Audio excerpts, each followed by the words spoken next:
The cafe hummed with the usual midday energy, the clinking of coffee cups, quiet conversations, and the occasional burst of laughter.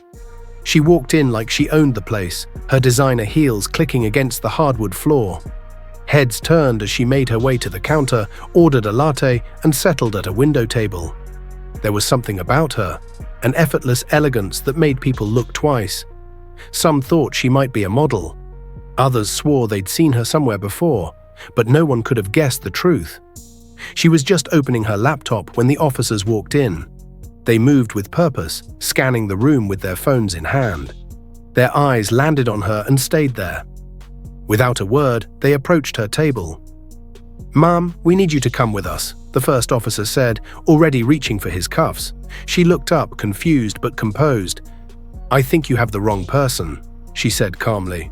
The officer smirked. "Yeah, that's what they all say." Before she could protest, he yanked her up, twisted her arms behind her back, and snapped the cuffs around her wrists. The cafe erupted in gasps. Phones came out, recording the scene, but she didn't struggle. She didn't cry. She simply stood there, her posture perfect even in handcuffs. "You're making a huge mistake," she said, her voice steady. The officers ignored her, reciting her rights as if she were just another criminal. When they finished, she asked, "May I make one phone call?" The lead officer rolled his eyes, but handed her his phone. She dialed a number from memory. It rang once before a man's voice answered. "Hi, sweetheart," she said. "They don't know who I am. You might want to fix that."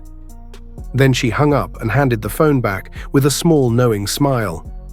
10 minutes later, the cafe doors flew open. 3 black SUVs had screeched to a stop outside, and men in suits poured into the cafe. The officers froze as one of the men approached, flashing a badge. "Step away from the woman," he ordered. The lead officer hesitated. "What's going on?" he asked, his voice cracking. The agent shoved a document into his chest. "You just detained the First Lady of the state." The cuffs hit the floor with a clatter. The room fell silent as she rubbed her wrists and turned to the officer who had arrested her. "You didn't ask for ID," she said quietly. "You didn't check any facts. You saw a pretty face and made a dumb assumption." She leaned in slightly. "And that, officer, is how you end a career." Outside, her husband, the governor, waited by one of the SUVs, his face dark with anger.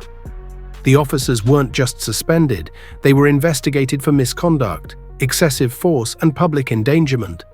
Within weeks, both were removed from duty. The department issued a formal apology. The cafe staff framed a photo of her at the table where it all happened, with a plaque that read, "Grace under pressure." The video of the incident went viral.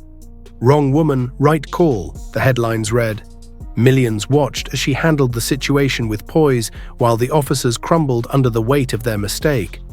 Women called her a role model. Men admired her restraint. And her husband? He changed statewide training policies because of her.